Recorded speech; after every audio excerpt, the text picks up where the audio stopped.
우리 사랑하는 우리 성도님들, 오늘 이 시간 우리 마음속에 소원이 있다고 하면 무엇이 우리의 소원일까요? 아마 여러분 가운데 아직도 하나님을 만나보지 못한 분들은 정말 하나님이 계신다면 그 하나님을 만나는 것이 마음속에 가장 큰 소원인 줄 압니다.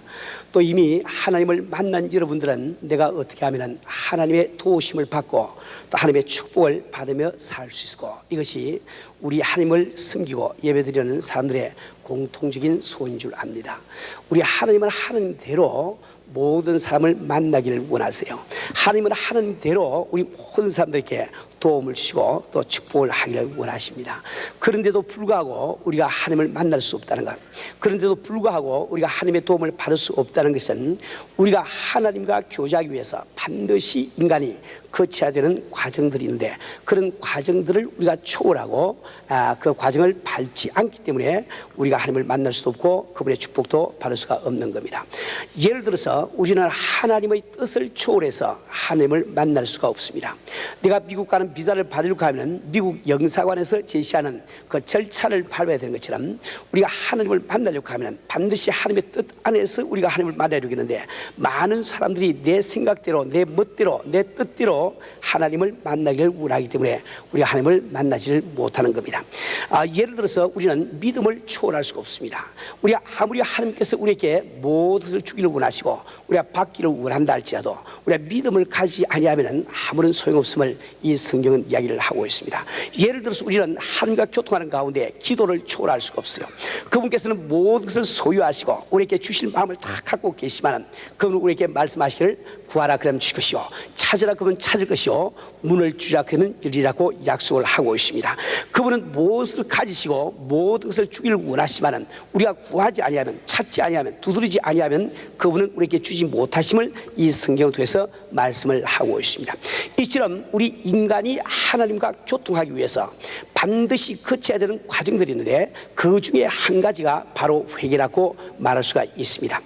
우리는 지난주에 무엇이 이 세상에 사는 사람들에게 참된 복인지에 대해서 말씀을 들었습니다. 이 세상에서 육신을 가지고 살고 있는 동안에 부귀영화를 누리고 사는 것이 우리의 복이 아니요 오직 천국을 소유하게 되는 그 사람이 참된 복된 자라고 말씀을 드렸습니다. 또 우리 천국을 소유한 우리들은 하나님 앞에 갔을 때 그리스도 앞에서 상급받을 수 있도록 사는 것, 이것이 바로 우리의 복 중에 복이라고 말씀을 드렸습니다. 그런데 우리가 아무리 그렇게 그 축복을 우리가 받고, 즉 천국을 소유하는 그 복을 내가 가지고 하나님 앞에 상급받는 그 복을 받기 위해서 내가 주 앞에 쓰임을 받기를 원한다 할지라도 우리가 회개라는 이 절차를 밟지 않고는 우리는 절대로 천국을 소유할 수도 없고 또 주 앞에 쓸 수도 없는 것을 우리는 잘 알아야 되겠습니다. 우리가 교회를 오래 다녀도 주님을 만날 수 없는 것은 여러분들이 참다운 회개가 무엇인지를 알지 못하고 참된 회개를 한 번도 해본 적이 없기 때문에 여러분들이 주님을 만나지 못하는 겁니다.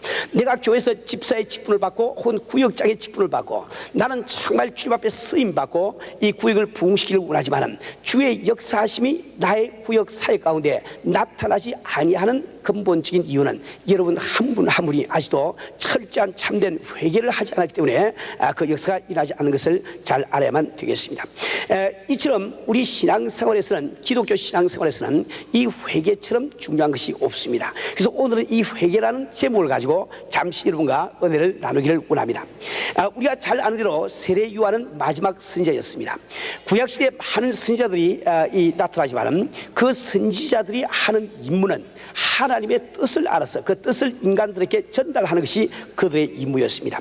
구약시대에 나오는 모든 선지자들이 공통적으로 전하고 있는 하나님의 뜻은 우리를 구원할 메시아가 오시라는 그 한 가지 메시지였습니다. 그런데 드디어 그 약속하신 예수님이 이 땅에 오시는 그 동시에 세례 요한은 태어났어요. 그래서 그 동시에 태어난 그는 바로 주의 길을 예비하기 위해서 온 자라고 성경은 말씀을 하고 있습니다. 세례 요한이 주의 길을 예비한다는 이 말씀에는 두 가지 뜻이 있어요. 첫 번째 한 가지는 세상 사람들에게 예수를 전가한다, 즉 어느 분이 메시아인지, 즉 오신 그 예수가 우리의 메시아라는 것을 전가한다는 그 뜻이 그 속에 내포가 되어 있습니다. 우리 인간은 이미 타락해서 영적으로 죽은 상태에 들어가 있기 때문에 비록 하나님이 우리를 찾아오신다 할지라도 그분이 바로 하나님인 것을 식별할 능력을 이미 상실하고 있습니다. 그래서 이 성경 말씀은 세례 요한을 먼저 보내서 그 세례 요한의 입을 통해서 예수를 우리에게 증거를 해주기를 원한다 말이에요. 그런데 그런데 이 세례 요한이 주의 길을 예비한다는 이 말의 두 번째 뜻은 사람들의 마음을 예수님을 만나볼 수 있도록, 예수님을 만날 수 있도록 예배시켜준다, 준비시켜준다, 이런 뜻이 그 속에 내포가 되어 있는 겁니다. 우리 인간의 마음을 주님을 만날 수 있도록 준비시켜주기 위해서 온 그 세례 요한이 외친 내용이 뭡니까? 회개하라, 천국이 가까우니라. 회개하라, 천국이 가까우니라. 이 예수를 만나기 위해서는 반드시 회개가 선행하지 아니하면 안 되는 것을 말씀을 하고 있는 겁니다. 우리의 마음을 주님을 만날 수 있도록 예배하기 위해서 오신 그 세례 요한이 행한 일이 뭡니까? 요단강에서 세례를 베푸는 일이었습니다. 원래 이 세례라는 것은 이방인들이 유태교를 믿고 개종하려고 할 때 주는 것이 세례입니다. 그래서 그것을 결례라고 부릅니다. 부정한 이방인들을 깨끗이 하는 의식이라고 해서 그것도 결례 중에 하나로 친다 이 말입니다. 그런데 이 세례 요한은 오자마자 그런 그 요단강에서 이방인들에게 세례를 베푼 것이 아니라 바로 유태 민족에게 지금 그 선택된 백성들에게 지금 이 세례를 베풀고 있다 이 말입니다. 이 세례 요한이 그 자기가 세례를 베푸는 그 목적을 성경을 통해서 이렇게 설명을 하고 있습니다. 마태복음 3장 11절 말씀에 보면은 그가 말하기를 나는 너희로 회개케 하기 위하여 물로 세례를 주거니와, 회개케 하기 위해서 물로 세례를 준다 말이요. 다시 말하면 그 이스라엘 백성들로 하여금 죄인임을 깨닫게 하기 위해서 그는 세례를 준다고 말씀을 하고 있습니다.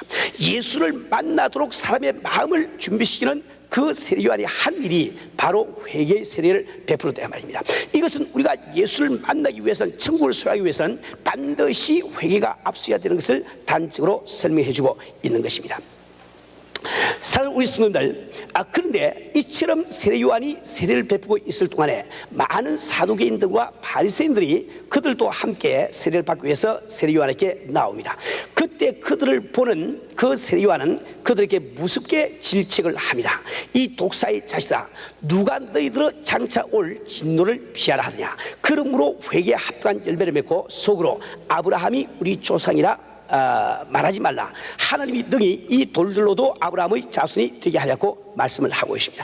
다시 말하면 예수를 만나기 위해서 아브라함의 자손이라는 외형적인 조건이 아무 소용이 없다는 거예요. 오직 회개의 열매를 맺는 그 사람만이 예수를 만날 수 있음을 이 세례 요한은 이야기를 하고 있는 겁니다. 오늘 현재 우리의 말로 돌이켜 이야기한다고 하면 우리가 교회를 다니고 있다는 이 외견적인 외부적인 조건 때문에 우리가 주님을 만날 수가 없는 겁니다. 내가 교회를 나오고 있기 때문에 그것이 반드시 예수를 만날 수 있는 조건은 안 된다 말이에요. 우리가 아무리 교회를 나온다 할지라도 내 마음속에 이 회개를 철저하게 하지 않으면, 이 회개를 철저하게 하지 않으면 절대로 주님을 만날 수가 없음을 이 성경은 이야기를 하고 있습니다. 그런데 이 세례 요한이 자기가 세례를 주고 있는 그 목적과 전혀 다른 목적으로 나오고 있는 그 바리새인들과 사두개인들에게 그 회개 열매를 맺고 나오라고 이야기를 하고 있습니다. 이 당시에 바리새인들이나 사두개인들은 그 자기들이 죄인임을 깨닫고 회개하기 위해서 세례를 받으러 온 것이 아니고 내가 얼마나 거룩한 종교인인지 그것을 사람들에게 나타내주고 증거하기 위해서, 증명하기 위해서 그들은 나왔단 말입니다. 그래서 그들에게 우리 세례 요한은 말하기를 너희가 세례에 합당한 열매를 맺고 와서 참 세례 받았고 말씀을 하고 있습니다. 여기서 우리가 회개에 합당한 열매를 맺는다는 그 뜻이 무슨 뜻인지 이것을 여러분들이 잘 아셔야 되겠어요. 우리가 자칫 잘못 생각하면 회개에 합당한 열매를 맺는다는 뜻은 담배를 피우는 사람이 담배를 끊고 와서 참 이 세례를 받고, 이 술을 마시는 사람들이 술을 끊고 와서 세례를 받고, 또 거짓말하는 사람이 거짓말하는 것을 중단하고 와서 세례 받으라는 이런 말로, 도덕적인 말로 잘못 생각하기가 쉽습니다. 우리가 진실된 회개는 반드시 그런 도덕적인 면도 따라오기 마련입니다. 그러나 오늘 이 본문에서 지금 세례 요한이 그 사두개인들과 이 바리새인들에게 하고 있는 그 말씀의 내용은 전혀 다른 뜻이에요. 그들에게 지금 회개의 열매를 맺으라는 이 뜻은 너희가 진정으로 죄인됨을 깨닫고 와서 이 세례를 받으라는 이 뜻이 포함이 되는 겁니다.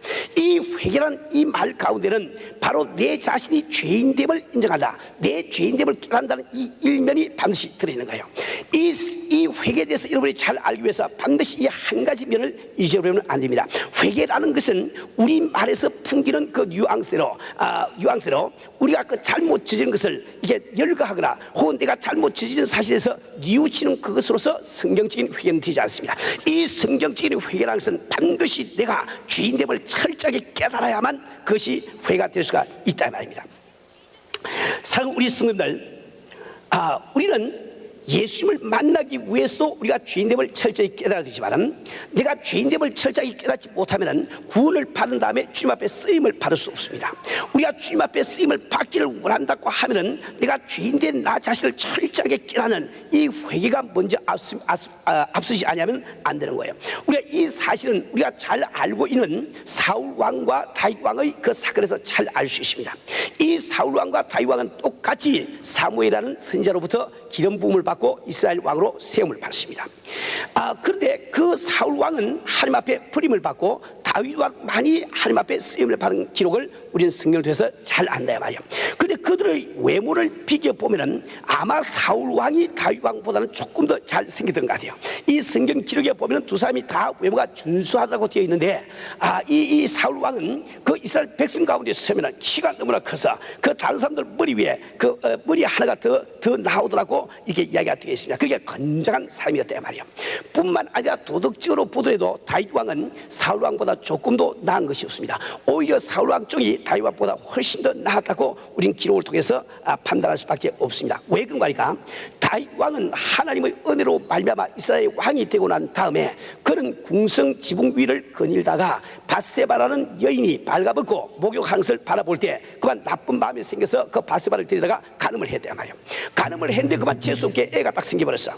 그래 그 왕이 참 이렇게 그 간음을 해서 애 생긴 이것을 감추기 위해서 그는 어떤 방법을 씁니까? 전쟁터에 나가 있는 그 남편 우리아를 갖다가 특별 휴가를 줘서 불러온단 말이야. 그래서 그 아내와 더불어 잠을 자게 만들어서 그 바세바의 뱃속에 들어있는 그 씨앗이 마치 남편의 씨앗인 것처럼 그렇게 가장하기를 원했단 말입니다. 그런데 우리아라는 이 사람은 너무나 강직해서 그는 왕 앞에 나와서 왕의 군사들이 지금 전쟁터에서 전쟁을 하고 있는데 내가 어찌 감히 내 아내께 들어가서 잠을 함께 잘 수 있습니까? 도무지 들어가서 자려고 하지 않습니다. 도무지 자기가 저지른 죄를 감출 길이 없으니까 이제는 우리아를 갖다가 가장 위험한 전투장에 내보내서 죽게 만들지 않습니까? 그는 간접적으로 살인죄를 저지르고 말았단 말이에요. 그렇게 한 다음에 그 밧세바를 아무런 양심의 가책 없이 불러서 자기 합법적인 아내로 삼고 말았단 말입니다.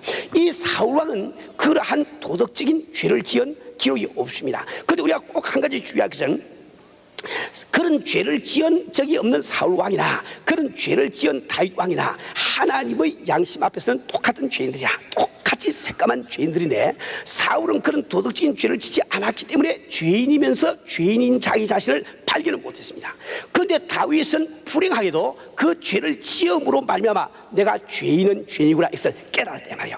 그래서 이 시편 51편은 바로 이 다윗이 그 나단 선지로부터 그 죄 지은 것을 지적받고 난 다음에 하나님 앞에 회개하면서 쓴 시인데 그 시편 51편 4절의 말씀을 보면 다음과 같이 다윗은 고백을 하고 있습니다. 내가 죽기만 범죄하여 주의 목전에 악을 행하여 사오니 내가 죽기만 범죄하여 바로 자기가 인간 앞에 죄를 지은 그 죄 때문에 하나님 앞에 죄를 지은 자기 자신 하나님 앞에 죄인된 자기의 신분을 깨닫는 말이야. 내가 죄 중에 잉태되었다고 고백하는 것을 우리는 시편 51편을 통해서 알게 되는 겁니다.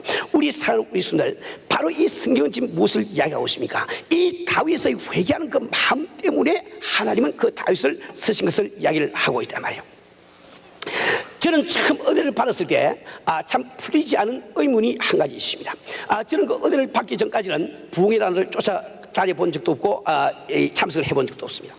은혜를 받고 난 다음에 어떻게 참 말씀이 사모가 되고 은혜가 사모가 되는지 부흥회가 입각한 부지런히 쫓아다니 보는데 그 부흥회를 가보면 그 부흥 강사님들이 간증하는 말씀을 들어보면 그저 10명 중에 7, 8명은 전직이 깡패였거나 안 그러면 술주정꾼이었거나 혹은 사기꾼이었거나 여하튼 이게 이 세상에서 아주 이렇게 용납하지 못할 그런 전력을 가진 사람들이 큰 쪽으로 쓰임을 받는 말. 저는 그 당시에 굉장히 그 의문을 가졌습니다.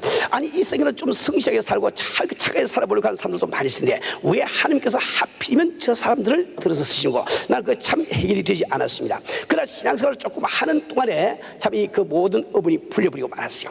그 참 하나님 앞에서는 술주정꾼 노릇을 한 사람이나 사기꾼 노릇을 한 사람이나 그 노릇을 안 한 사람이나 똑같은 죄인들인데 그러나 그 사람들은 자기가 사기꾼 역할을 하고 혹은 깡패 짓을 하고 술값을 떼어먹고 하는 것을 보아서 내가 죄인은 죄인이구나 이걸 깨달았단 말이야. 죄인된 자기 자신을 깨달을 수가 있단 말이야. 그래서 그 철저한 회개를 할 수 있는데, 이 세상에서 크게 죄를 짓지 아니한 사람들은 죄인이면서 자기가 스스로 죄인임을 깨달을 수가 없어. 그래서 하나님 앞에 철저한 회개를 못한다 말이야. 그래서 우리 주님께서 이 참 세상에서 성실하게 착하게 살려고 하는 그 사람들을 쓰지 못하는 이유가, 그 사람들이 성실하게 살려고 했기 때문에 못 쓰시는 것이 아니라 그분들이 철저한 회개를 할 수 없기 때문에 쓰지 못하는 이 사실을 발견했단 말입니다. 우리 사는 우리 성도들, 여러분들이 이점 말씀을 들으면은 여러분 가운데 많은 분들이 그런 생각을 할 거예요. 야, 이거 내가 주 앞에 큰 은혜를 받고 크게 한번 쓰임 받으려고 하면은 어차피 내가 가서 간음을 한번 하고 와야 되겠구나, 이런 생각이 들지를 모릅니다. 그러나 여러분 그 생각 도무지 할 필요가 없어요. 왜 그런가 하니까, 여러분 다시 간음을 안 하더라도 아주 새까만 죄인들이야. 아주 새까만 죄인들이야. 우리가 더 간음을 할 필요가 없습니다. 여러분 정말 우리 주님의 말씀에 너희가 이승을 보고 음욕을 품으면 이미 간음했다고 말씀하고 계신데, 우리는 이미 하나님의 말씀을 알고 있는 사람들입니다. 그 말씀의 거울에 비추어 볼 때 내가 한 번 더 죄를 짓는다고 해서 더 새까마질 수 없는 그런 새까만 철저한 죄인임을 우리 자신이 알고 있단 말이에요. 우리가 오직 주 앞에 내가 철저한 죄인임을 깨닫기 위해서는 내 있는 모습 그대로 진정한 내 자신을 주 앞에 내어만 놓으면 됩니다. 내가 주님 앞에 가면을 벗을 줄 알고 나무 가지 뒤에 숨는 것을 내가 피해서 주님 앞에 내 모습을 그대로 드러내면 누구든지 내 자신이 죄인임을 깨닫는다 말입니다. 그렇기 때문에 우리가 내 모습, 내 자신을 진실된 그 모습을 그대로 주 앞에 내어놓는다는 것이 회개의 또 다른 한 가지 면임을 우리는 잘 알아야 되겠습니다. 우리 사는 우리 순들, 왜 하나님은 우리가 주님 앞에 있는 모습 그대로 나오기를 원하고 계실까요? 우리가 어떤 죄 가운데 있다 할지라도 하나님만이 그 죄 문제를 해결할 수 있는 해결책을 가지고 있습니다. 그럼 우리가 하나님 앞에 나가지 않는 이상은 하나님이 어떻게 할 수가 없어. 그래서 이사야서 1장 18절 말씀에 보면은 이런 말씀을 하고 계십니다. 이사야서 1장 18절 말씀에 보면은, 너희는 와서 나와 변론하자.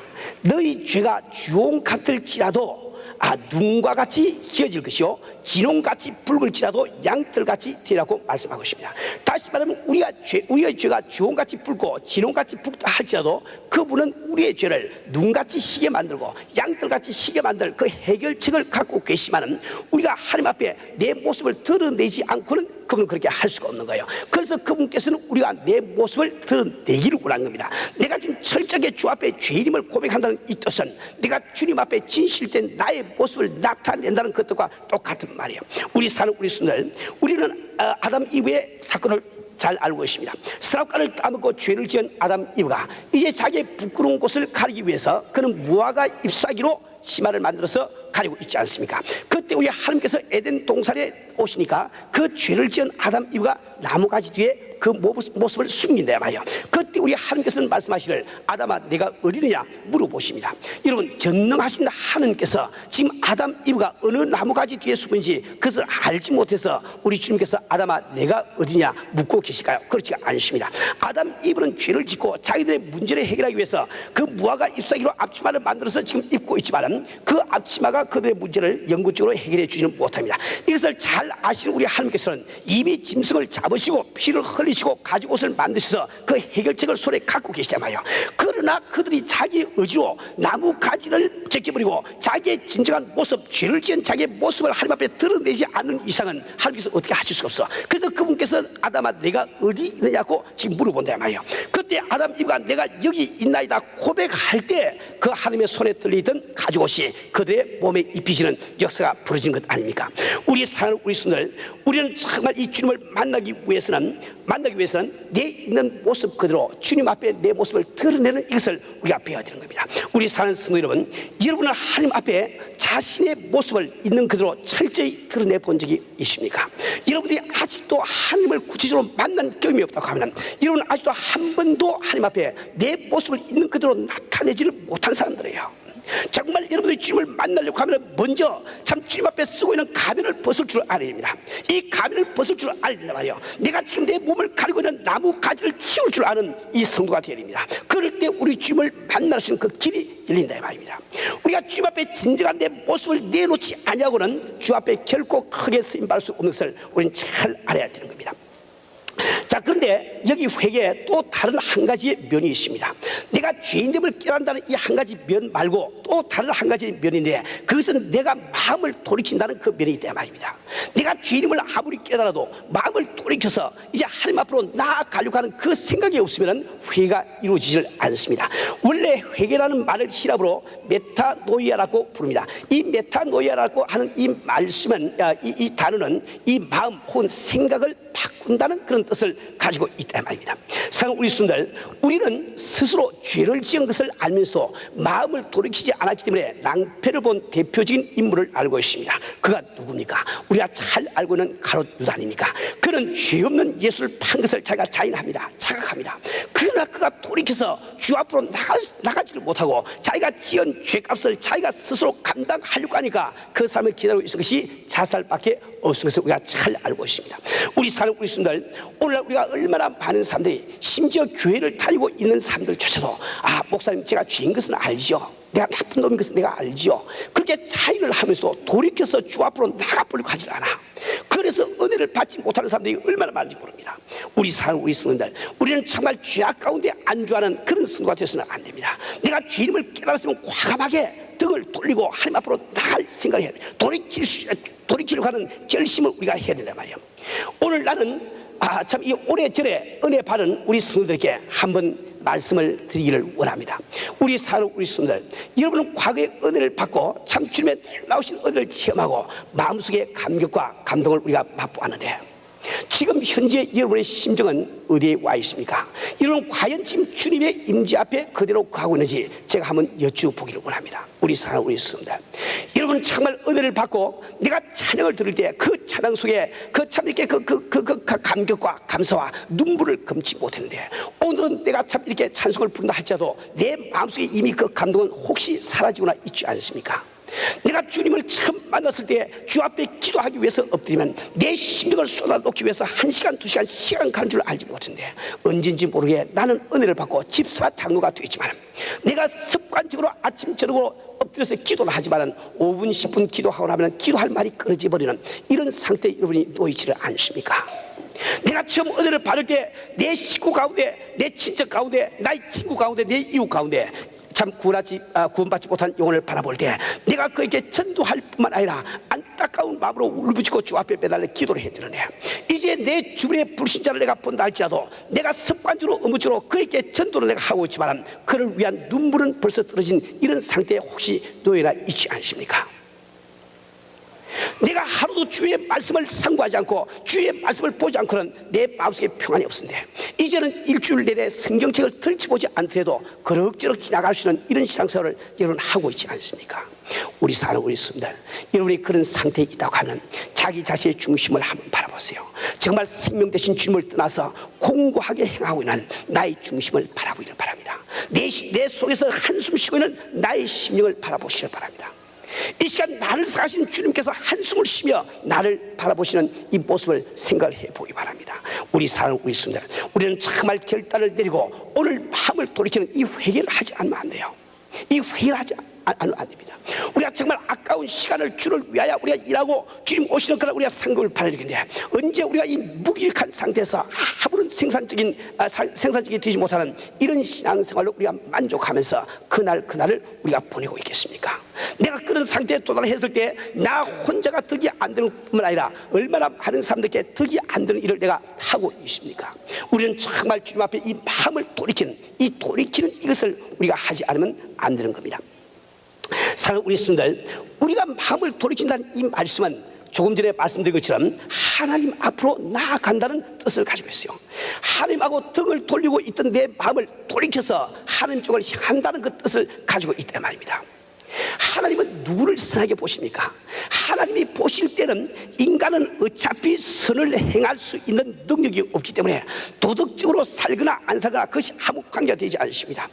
오직 이 타락한 인간을 향해서 하나님이 기뻐하시는 그 사람, 하나님의 선으로 여기시는 것은 그 속에 하나님 앞으로 나가려고 하는 의욕이 있느냐 없느냐, 하나님 앞으로 한 걸음이라도 나가려고 하는 의지가 있는지 없는지 이것을 바라보고 계시냐 말이에요. 왜 우리 주님은 그래도 율법대로 살아보려고 하는 그 바리새인들과 종교 지도자들을 다 배척해버리고 그 세리와 창기들을 가까이 합니까? 왜 그들을 칭찬합니까? 이 하나님의 율법대로 아무리 살기로 작정해도 그들이 죄인이면 틀림없는데, 그들은 율법대로 삶으로 말미암아 마치 하나님 앞으로 돌아갈 것이 없다고 생각한단 말이야. 자기 어렵다고 생각한단 말이야. 그러나 세리와 창기는 이 성에서 그 참 죄인의 대명사로 자기 이름이 불릴 정도로 그런 악한 생활을 하고 있기 때문에 자기가 죄인임을 깨닫고 그 가운데서도 하나님 앞으로 나가려고 애를 씁니다. 여러분, 우리 주님께서 세리와 창기이기 때문에 그들을 기뻐한 것이 아닙니다. 세리와 창기이기 때문에 그들을 무조건 가까이 한 것이 아닙니다. 세리와 창기 가운데서 하나님 앞에 나오기를 원하는 그 사람, 주님을 만나기를 원하는 그 사람을 주님께서 기뻐하시는 우리 알아야 된단 말이에요. 우리는 우리가 세리든 창기든 바리새이든 종교 지도자든 아무 상관이 없어요. 사기꾼이든 목사든 상관이 없어요. 우리 마음속에 주님 앞에 가까이 나가려고 하는 이 의지가 사라져버릴 때 주님 보실 때는 그런 한갓 종교인밖에 되지 않습니다. 가증한 인물밖에 안 된단 말이에요. 우리가 반드시 알아야 되는 것은, 주님께서 오늘 이 시간도 당신께서 지금 예배를 드리고 있는지 안 드리고 있는지 그것을 바라보고 있는 것이 아닙니다. 그에 관심을 가지고 있는 것이 아닙니다. 여러분의 예배 속에 하나님 앞으로 한 걸음이라도 더 가까이 나가려고 하는 그 의지가 있는지 없는지 이것을 바라보고 있다는 말입니다. 내가 아무리 성령을 받고 아무리 은사를 내가 행하고 다 이렇게 한다 할지라도 내가 주님 앞에 한 걸음이라도 더 가까이 가려고 하는 이 의지가 사라져버릴 때 우리는 종교가로 타락되어버리고 마는 겁니다. 오늘 얼마나 많은 교회들이 지상에 있고 얼마나 많은 곳에서 예배를 드리고 있습니까? 그러나 그 예배들 가운데서 진정으로 하나님 앞에 나가기 위해서 예배 드리고 있는 그런 예배가 몇 군데나 우리가 찾아볼 수 있겠습니까? 우리 주님께서 내가 올 때 믿는 자를 보겠느냐, 한탄하신 말씀이 무슨 말씀인지 우리가 알아야 됩니다.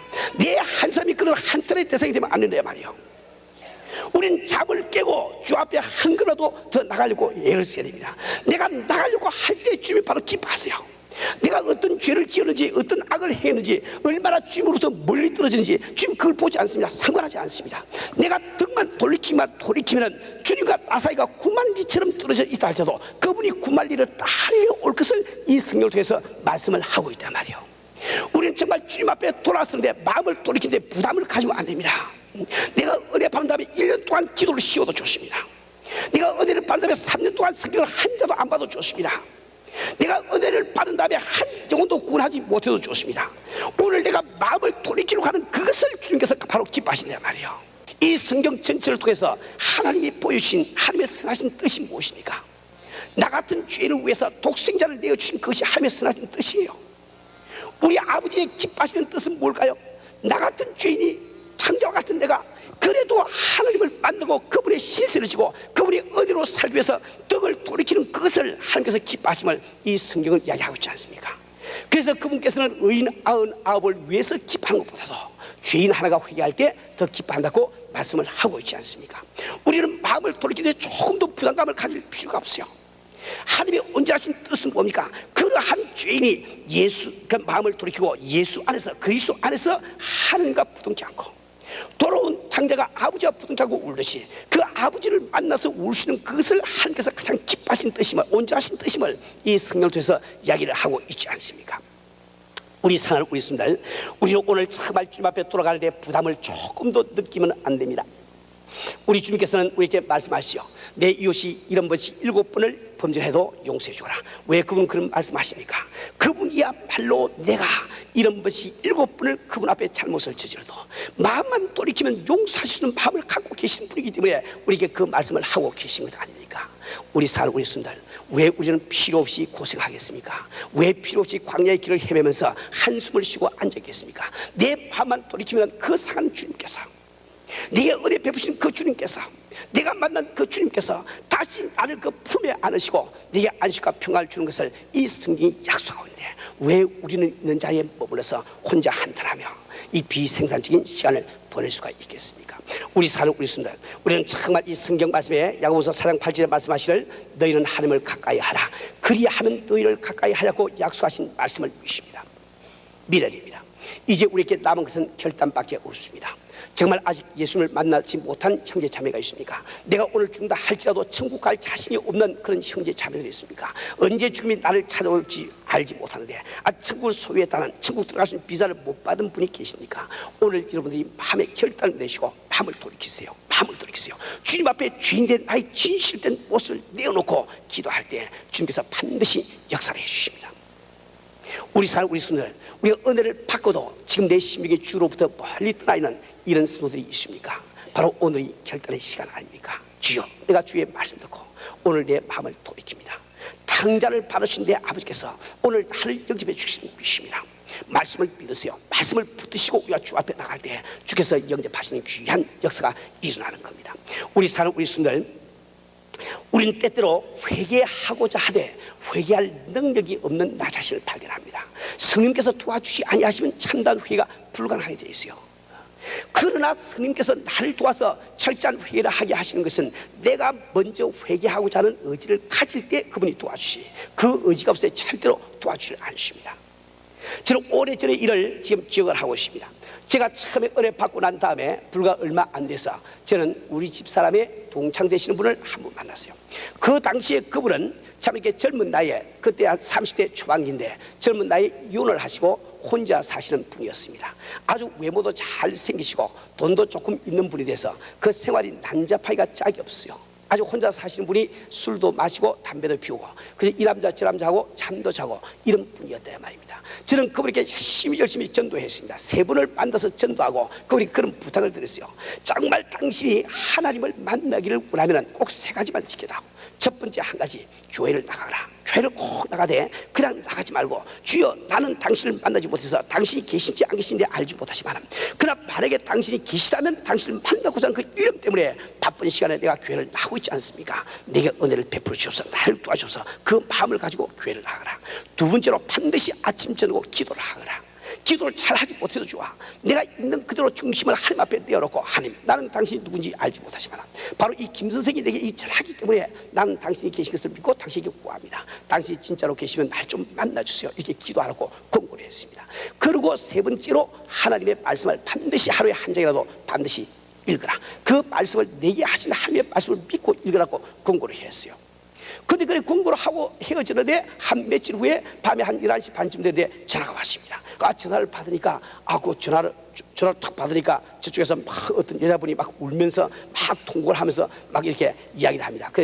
누구냐고 물으니까 바로 그 여자분이라고 이야기를 한단 말이에요. 그 여자분이 내게 한 말이 있습니다. 아이고 집사님, 지금 하나님이 지금 내게 오시더니 내가 너무너무 새까만 주인이 돼서 하나님도 어떻게 할 수 없어. 지금 창밖으로 지금 걸어가시고 계시니 빨리 좀 기도해서 하나님 좀 붙들어 달라는 거예요. 나도 무슨 영문인지 모르고 막 열심히 그때 신앙 초기니까 막 30분 동안 열심히 막 기도했습니다. 그때 그분이 아주 겁나는 체험을 했단 말입니다. 그 다음날 그분에게 물어봤어요. 그분은 그 다음날 아주 그 가게 문 다 닫아버리고 그 당시 우리가 살고 있는 데가 지금 미션 비에호인데 LA까지 나가서 성경을 당장 구해와서 그날로 누가복음을 다 읽어버리고 그 주간으로 신약성경 다 읽어버리고 이렇게 그 신앙생활로 들어간 걸 봤단 말입니다. 저는 참 신기해서 그 자매에게 어떻게 그런 일이 벌어지는가 물어봤더니 그분이 하시는 이야기가 참 그런 전도를 받고도 교회를 안 나가고 있다가 그날 저녁에 잠을 자려고 하는데 갑자기 마음속에 생각이 나더랍니다. 참 나하고 기도하라고 그랬는데, 그래서 자기도 기도를 좀 해야 되겠다고 생각하고 침대에 들어갔다가 다시 나와서 침대 문에 맞대 무릎을 꿇고 엎드렸는데 기도할 말이 생각이 안 나더랍니다. 그래서 자기가 그 호르머니가 한 분 계신데 그 어머니가 재혼을 해가지고 살고 계세요. 그 어머니를 위해서 좀 기도를 해야 되겠구나 이렇게 생각을 하고 이제 아무 생각 없이 어머니를 위해서 기도를 하기를 시작했습니다. 몇 마디를 하지 않아서 자기가 어머니 앞에 얼마나 불효자식인지 이것이 그냥 깨달아지면서 그때 자기의 모든 죄들이 낱낱이 생각이 다 되더라는 거예요. 그래서 막 하나님 앞에 울면서 톡에 잡아가서 막 기도를 하는데 자기가 환상 가운데 보니까 어떤 흰옷 입으신 분이 방 안에 들어오시더니 자기를 물끄러미 보시더니 고개를 절레절레 흔드시면서 도로에 가시더라 말이에요. 너무너무 급해가지고 그냥 그저 나한테 전화를 가서 저분 좀 붙들어 달라고 그렇게 이야기를 했다는 겁니다. 우리 사랑하는 우리 성도님들, 정말 이 회개라는 것은 내 뜻대로 되는 게 아니에요. 그러나 여러분이 그 회개될 때까지 기다리면 안 됩니다. 내가 그 회개를 하고 돌이키려고 작정할 때 우리 성령께서 나를 도와주심을 이걸 깨달아야 된단 말이지.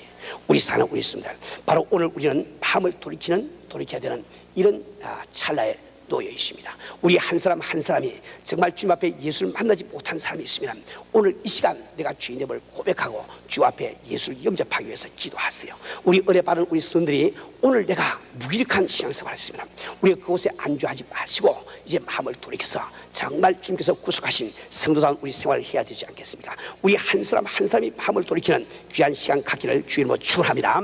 우리 함께 눈을 감읍시다. 우리 주 앞에 진실된 마음으로 눈을 감으시고 우리 함께 통수로 잠시 기도하기를 바랍니다. 우리 한 사람 한 사람이 진실되게 내 모습을 주님 앞에 내어놓고 우리 간절히 기도합시다. 죄인된 나 자신을 고백하고 기도합시다. 이 회개의 영이 아직 떨어지지 아니하신 분도 이 시간 입을 여시고, 주님, 나는 주님 앞에 죄인입니다. 나는 거짓말한 죄인입니다. 나는 가늠한 죄인입니다. 나는 교만한 죄인입니다. 주여, 나를 용서해 주세요. 믿음으로 입을 열고 기도해 보세요. 우리 스님께서 당신을 도와주시는 손길을 여러분 느끼게 될 것입니다.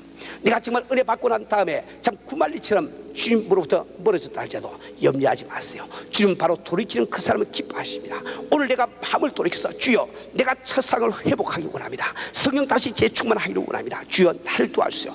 입을 열고 고백하시면 우리 주께서 반드시 여러분 도와주시고 크신 은혜를 주십니다. 우리 함께 2, 3분 동안 통수로 같이 기도하십시다.